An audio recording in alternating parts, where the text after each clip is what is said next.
Buenos días, señores estudiantes. Continuamos con nuestras lecciones de cuello. En esta oportunidad vamos a hablar de la región carotidia. La región carotidia precisamente va a estar el recorrido de la arteria carótida y de sus dos ramas, cubiertos por el esternocleidomastoideo. Aquí a la derecha tenemos a Thomas Willis, un anatomista inglés que vivió en 1621 a 1675. Fue quien descubrió el polígono de Willis, la región carotidia. La región carotidia va a estar dado por el curso entre la cabeza y el tórax del músculo esternocleidomastoideo. Por lo tanto, tiene una forma rectangular cuyos límites son los siguientes: borde anterior del esternocleidomastoideo, borde posterior del esternocleidomastoideo, la inserción a nivel de la mastoides y de la línea nucal, y por abajo la horquilla external y el extremo interno de la clavícula. A esta región se denomina región esternocleidomastoidea o región carotidia. Entonces, esta región en principio va a estar cubierta por la piel, el tejido celular subcutáneo. Vamos a observar las fascias superficiales que va a envolver al músculo platysma. Habíamos indicado, el músculo platysma se va a insertar en el borde inferior de la mandíbula, además en la línea oblicua y en la comisura labial. De ahí va a bajar hacia la región external y clavicular, insertándose en la piel. Una vez que sacamos el platysma mioides contenido en el tejido celular, vamos a encontrar al músculo esternocleidomastoideo. Este músculo esternocleidomastoideo divide la porción anterolateral del cuello en un triángulo anterior y posterior que ya lo hemos estudiado. Este músculo esternocleidomastoideo es grueso, es muy fácil distinguir a nivel del cuello este músculo. La inserción superior se va a realizar en la cara externa de la apófisis mastoides y en el segmento externo de la línea nucal superior. Entonces aquí está la inserción mastoidea y occipital.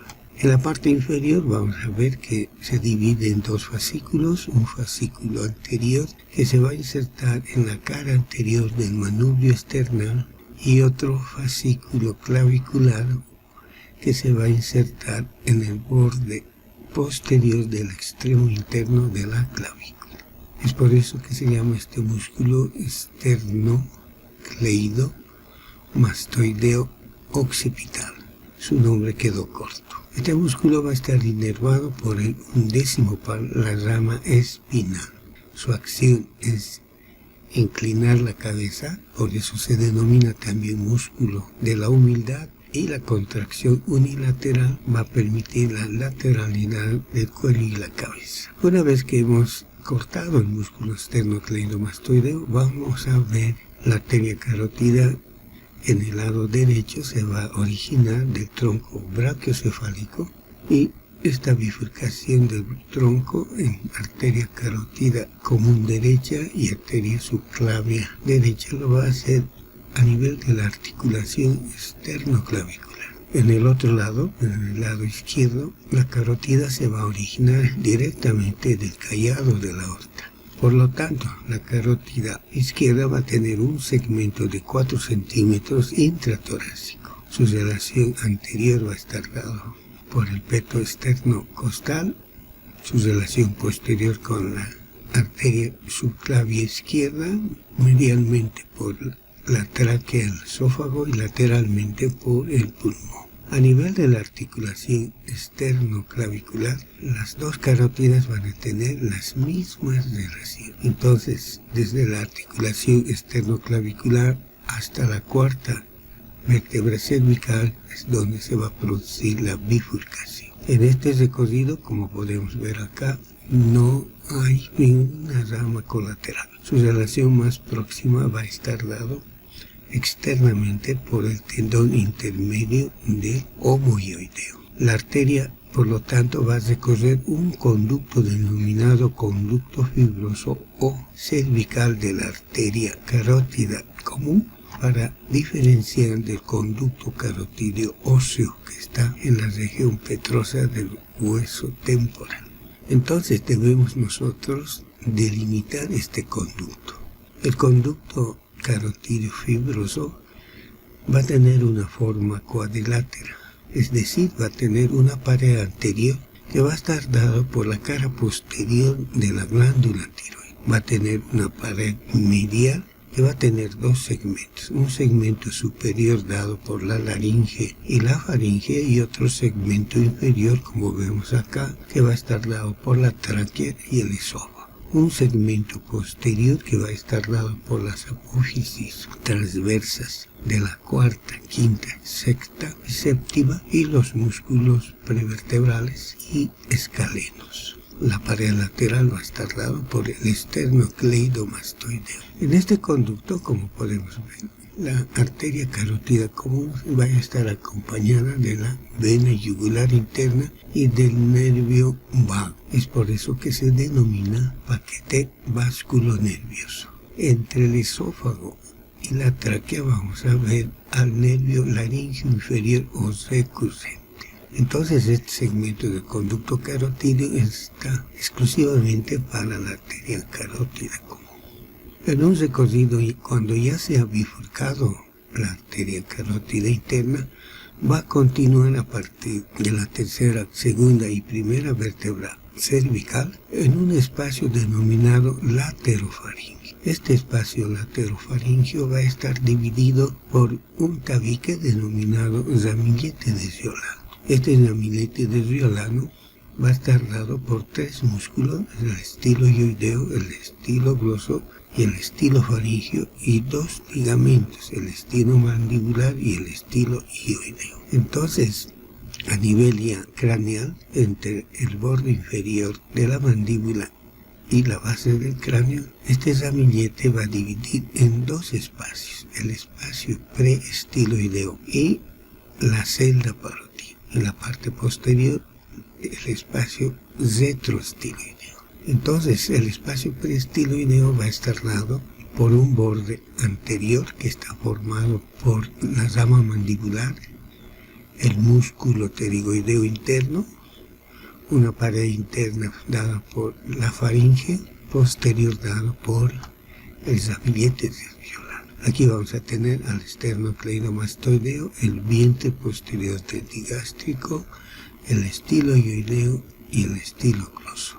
No figura el estilo faringio. Esta celda preestiloidea se va a dividir en una región denominada celda parotidia.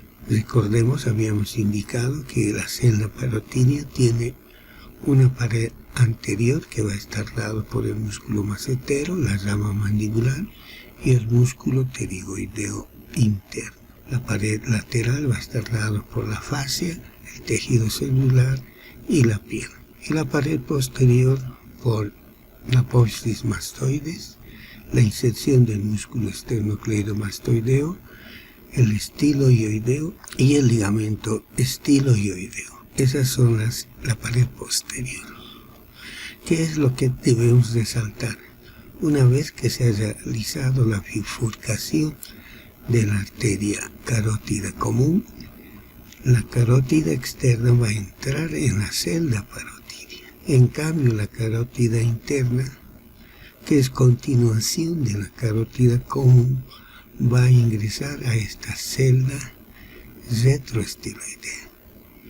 Esta celda retroestiloidea va a tener los siguientes límites. Una pared anterior, que es el ramillete desviolado, una pared medial, que es parte la faringe y su aleta lateral de Charpy, una pared posterior que está dado por las apófisis transversas del atlas, del axis, la tercera y parte de la cuarta vértebra, donde se realiza la bifurcación, y la pared lateral va a estar dado por apófisis mastoides y el músculo esternocleidomastoideo. Por lo tanto, este espacio retroestiloideo es cuadrilátero. Tiene una pared medial, anterior, lateral y posterior. Y el contenido es la arteria carótida interna, la yugular interna y el nervio vago. Es una vista del libro de Testi. Vemos la pared anterior de la celda retroestiloidea, que está dado por la apófisis estiloides y los músculos y ligamentos del ramillete desviolano, el vientre posterior del digástrico, el esternocleidomastoideo. Aquí vemos la pared posterior, aquí vemos la pared interna, la faringe y la aleta de la faringe. Aquí vemos en la celda parotidia la arteria carótida externa con la vena yugular externa. Aquí vemos la carótida interna y la yugular interna. Este es el vago, el nervio accesorio, en este caso debería llamarse nervio espinal, y ese es el contenido de esta celda. Entonces hablaremos ahora de la arteria carótida. La arteria carótida se va a originar, como dijimos, en la parte derecha del tronco brachiocefálico, y a nivel de la articulación esternoclavicular va a ascender hasta la cuarta vértebra cervical. Aquí se va a bifurcar en arteria carótida interna y carótida externa. A nivel de la bifurcación de la carótida común vamos a encontrar dos elementos muy importantes. El seno carotidio.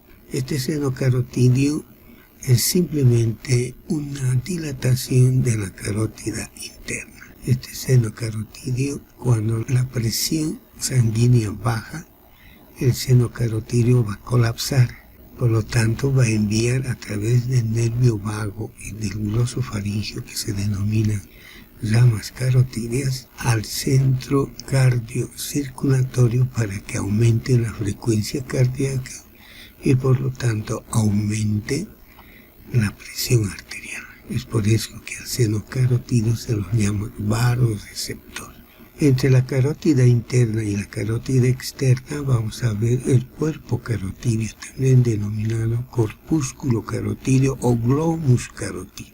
Este globus carotidio de igual manera está inervado por el vago, el glosofaringio, que van a llegar al centro respiratorio del bulbo y por lo tanto va a aumentar la frecuencia respiratoria cuando hay un aumento del anhídrido carbónico. Entonces el CO2 va a estimular a los receptores del cuerpo carotídeo. Entonces en esta figura vemos el seno, el globus carotídeo. Aquí vemos igual el seno carotídeo y el globus carotídeo, que va a estar inervado tanto por el glosofaringio, el vago, y una inervación simpática. La arteria carótida externa. La arteria carótida externa va a resultar de la bifurcación de la arteria carótida común y va a tener dos segmentos. Un segmento que está a nivel del triángulo carotidio y un segmento que se va a introducir a la celda parotidia.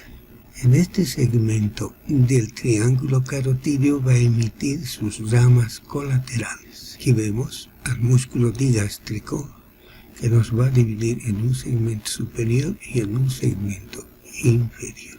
En esta imagen vemos a la arteria carótida externa, el segmento cervical y el segmento intraparotídeo. En consecuencia, la arteria carótida externa tiene un segmento inferior cervical y un segmento superior parótido. La primera arteria colateral va a ser la arteria tiroidea superior. Se va a diferenciar de la tiroidea inferior, que es rama de la subclavia. Esta arteria tiroidea superior es descendente, se va a originar a la altura del hueso hioides y del borde superior del cartílago laríngeo. Va a tener un segmento descendente y un segmento terminal glandular. Una de sus ramas va a ser la arteria que vemos acá, esternocleidomastoidea, porque el músculo esternocleidomastoideo va a pasar por este segmento y la arteria la va a llegar. Entonces tenemos una arteria muscular esternocleidomastoidea. Luego tenemos una arteria infrahioidea, es el hueso hioides, y ahí vemos la arteria infrahioidea que se va a anastomosar con el lado contralateral. Luego tenemos la arteria laringea superior. Esta laringea superior va a perforar la membrana tiroidea y va a ir a irrigar la glotis. Luego tenemos la rama laringea inferior, que no hay que confundir con una laringea inferior de la arteria tiroidea inferior, y es por eso que se ha preferido llamar arteria cricotiroidea. Esta arteria cricotiroidea va a irrigar al músculo cricotiroides y va a perforar la membrana cricotiroidea. Y las ramas terminales van a ser la medial, que se va a anastomosar con el lado contralateral, la externa y la posterior. Aquí vemos las arterias posteriores. Luego tenemos la arteria lingual. Esta arteria lingual va a tener un segmento de músculo hiogloso y un segmento hiogloso. Una vez que se ha desprendido de la carótida externa, va a ir hacia el triángulo de Beclar. Este triángulo de Beclar está delimitado por el borde posterior del músculo digástrico del vientre posterior, el asta mayor del hueso hioides y el borde posterior del músculo hiogloso. A este triángulo de Beclar se lo ha denominado triángulo rojo porque la arteria lingual va a pasar. Una vez que se ha introducido a la cara interna del músculo hiogloso, topográficamente va a pasar por este otro triángulo que se denomina triángulo de Pirogov, que sus límites son los siguientes. El borde posterior del músculo milohioideo, el límite superior va a estar dado por el nervio hipogloso y el límite inferior va a estar dado por el tendón intermedio del digástrico. A este triángulo se lo ha denominado triángulo blanco porque por ahí pasa el nervio hipogloso. Pero en la profundidad del músculo hiogloso va a pasar la arteria lingual y se va a dirigir a la punta de la lengua. Entonces, la arteria lingual va a tener las siguientes ramas colaterales. Una rama suprayoidea, aquí vemos la rama suprayoidea, aquí diferenciable de la rama infrayoidea de la lengua. Luego tenemos la dorsal de la lengua, que puede ser una o dos ramas que van a ir a irrigar la parte faríngea de la lengua. Luego tenemos la arteria sublingual, que va a ir a irrigar la parte bucal de la lengua. Y finalmente la rama terminal es la rama profunda, antes llamada ranina. Luego tenemos la arteria facial. La arteria facial se va a originar por encima de la arteria lingual. Aquí tenemos la arteria tiroidea, la arteria lingual y la arteria facial. La arteria facial va a tener dos segmentos, un segmento cervical y un segmento facial propiamente dicho. En este segmento cervical va a estar lateral a la faringe, medial a la glándula submandibular y va a formar una curvatura en su borde superior y otra curvatura en el borde inferior de la mandíbula. Y luego va a ascender por la cara hasta encontrar el ángulo interno. Entonces, ¿cuáles son sus ramas? Del segmento cervical vamos a tener una palatina inferior o palatina ascendente. Luego vamos a tener las arterias tonsilares que van a ir a irrigar a la amígdala. Luego, una vez que rodea a la glándula submandibular, vamos a tener las arterias submandibulares. Luego vamos a tener acá, como vemos, la arteria submental que va a ir por el borde inferior de la mandíbula. Luego vamos a tener una arteria macetérica para el músculo macetero. Luego ya en la región facial tenemos la labial inferior o coronaria inferior, la labial superior o coronaria superior que va a dar la arteria del subtabique. Luego tenemos la arteria del ala de la nariz y termina como arteria angular que se va a anastomosar con la arteria del dorso de la nariz de la arteria oftálmica. Entonces, en resumen, un segmento cervical, un segmento facial, el segmento cervical, la palatina inferior, tonsilares, submandibulares, submental. en el segmento facial, mesentérica, labiales, del ala de la nariz y la arteria angular. En el recorrido de la arteria facial se va a dibujar un triángulo.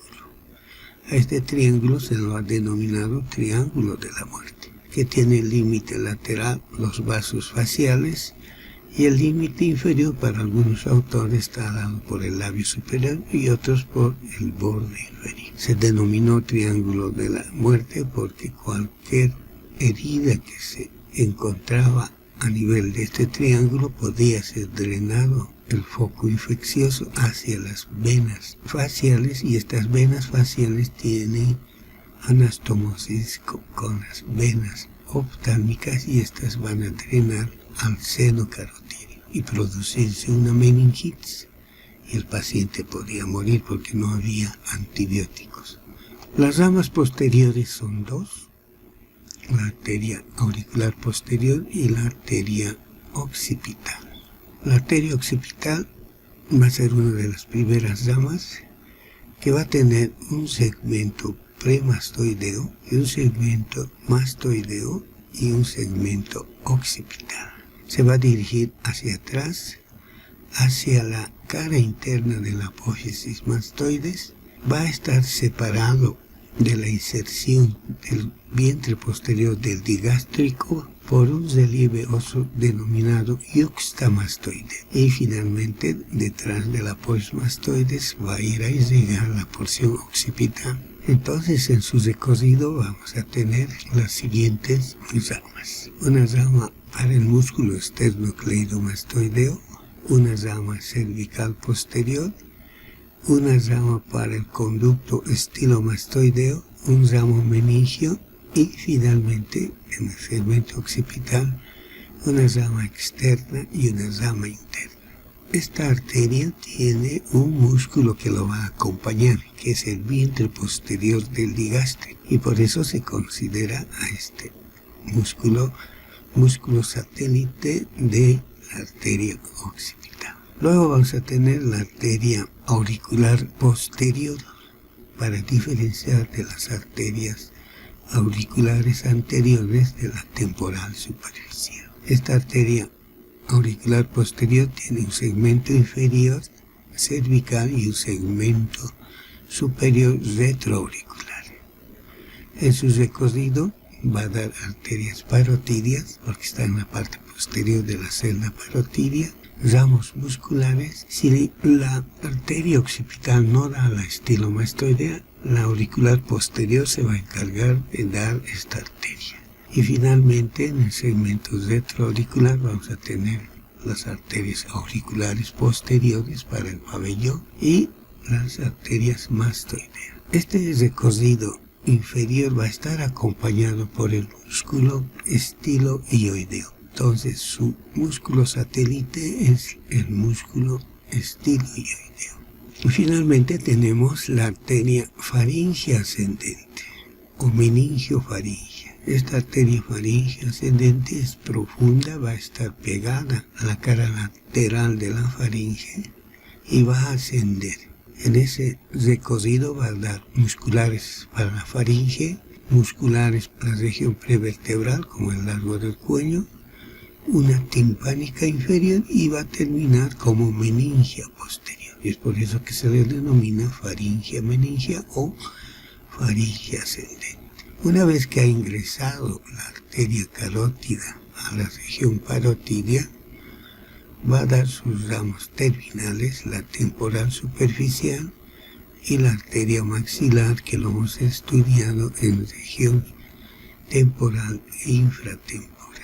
La vena yugular. Las venas yugulares van a ser la yugular interna, la yugular anterior y la yugular externa. Hablaremos de la vena yugular interna.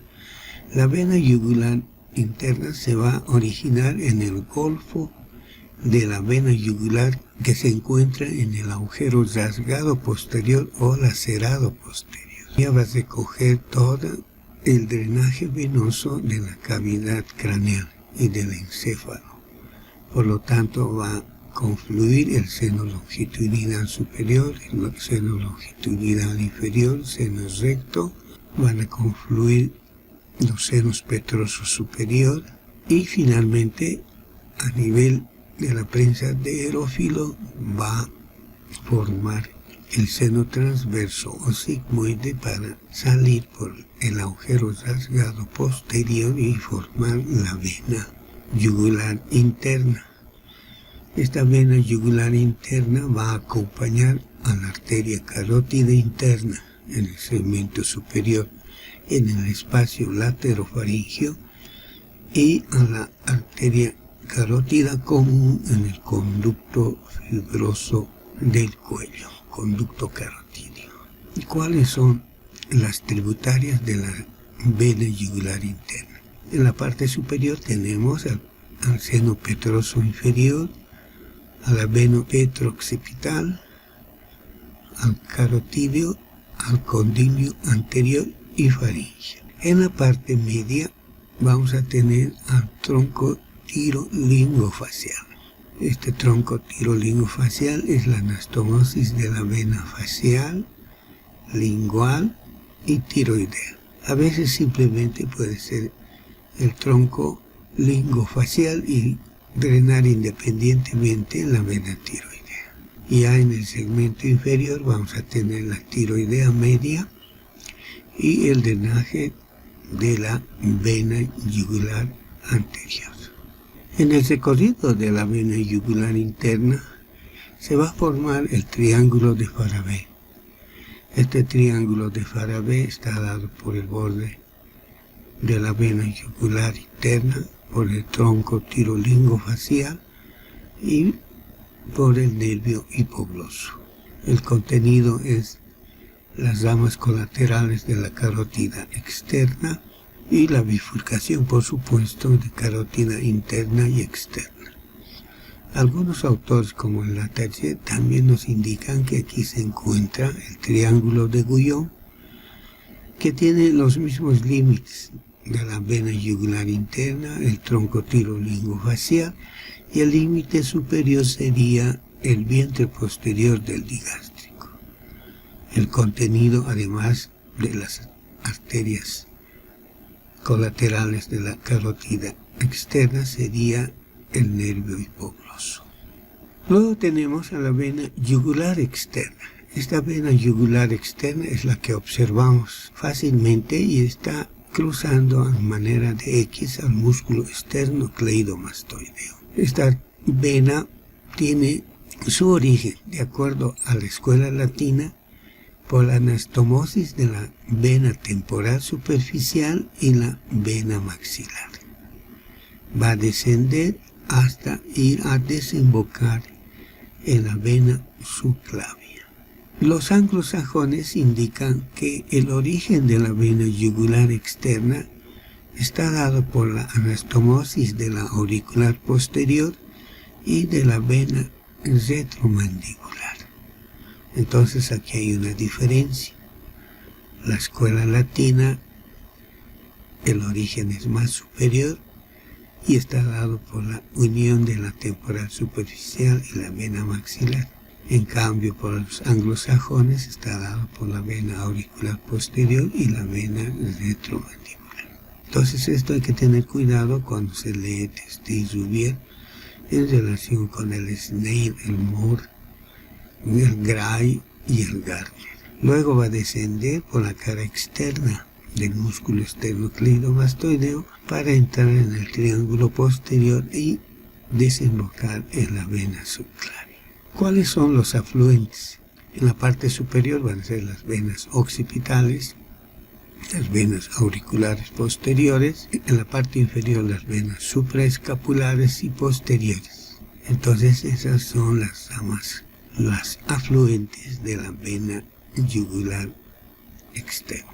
Aquí podemos ver la vena yugular externa con la unión de la temporal superficial y la vena maxilar que desciende.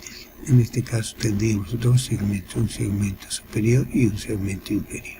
Luego tenemos la vena yugular anterior que se va a originar en el triángulo submental y va a descender por la parte anterior del cuello y va a anastomosarse a la vena yugular externa. Luego vamos a tener la yugular posterior, que de igual manera va a ir a confluir a la vena yugular externa o subclavia. Finalmente tenemos los ganglios linfáticos. Los ganglios linfáticos los vamos a dividir como ganglios pericervicales o coña cervical y ganglios superficiales y ganglios profundos. La cadena pericervical va a estar dado por un grupo de ganglios, ahora llamado linfonodos. Es preferible denominar ahora linfonodos para distinguirlos de los ganglios nerviosos. Entonces, a partir de ahora vamos a denominar linfonodo. En la parte posterior va a haber un grupo occipital, un grupo retroauricular, un grupo preauricular, o mejor dicho, parotídeo, uno submandibular y submental. Aquí tenemos el uno occipital, retroauricular o mastoideo, preauricular o parotídeo, submandibular y submental. Las ramas descendentes van a ser verticales, que van a ir a confluir hacia el ángulo de Pirogov. El ángulo de Pirogov está dado por la vena yugular interna y la subclavia, que no la vemos. Aquí podemos ver los linfonodos superficiales que van a recorrer con la vena yugular externa. Entonces a este grupo de linfonodos se los denomina superficiales. Si nosotros levantamos el músculo esternocleidomastoideo, vamos a encontrar el grupo profundo. Este grupo profundo va a estar dado por la cadena vertical de la yugular interna y la cadena del nervio espinal. Actualmente los linfonodos tienen una división por cuadrantes. Entonces, en el segmento anterolateral del cuello se van a dividir en diferentes cuadrantes. Un segmento anterior y un segmento posterior. El primer grupo va a estar dado por los submandibulares y submentales. El segundo grupo va a estar dado a nivel del triángulo carotídeo. Un grupo 2 y un grupo 2B, que va a estar en el tercio superior del músculo esternocleidomastoideo. Un tercer grupo que va a estar en el tercio medio del músculo esternocleidomastoideo y un cuarto grupo en el tercio inferior. En este tercio inferior tenemos que se bifurca en un manojo esternal y clavicular, formando un triángulo que es el triángulo de Sedillot o supraclavicular menor. Y en la parte posterior vamos a tener el grupo 5A en el segmento superior y 5B en el segmento inferior, donde está el músculo omoioideo. Entonces los linfonodos en la clasificación actual ya no se lo hace por cadenas, sino por segmentos. Segmento 1, segmento 2, segmento 3, segmento 4, segmento 5 y en la parte anterior inferior el segmento 6. En esta otra figura podemos ver el segmento 1, que abarca los linfonodos submentales y submandibulares. En el 2, los segmentos mastoideos o retroauriculares. Segmento 3, segmento 4, segmento 5 y segmento 6. Esto es muy importante para determinar la metástasis tumoral y de esta manera hacer un tratamiento oncológico más adecuado. Muchísimas gracias, espero contribuir con esta nueva lección en su aprendizaje de cabeza y cuello.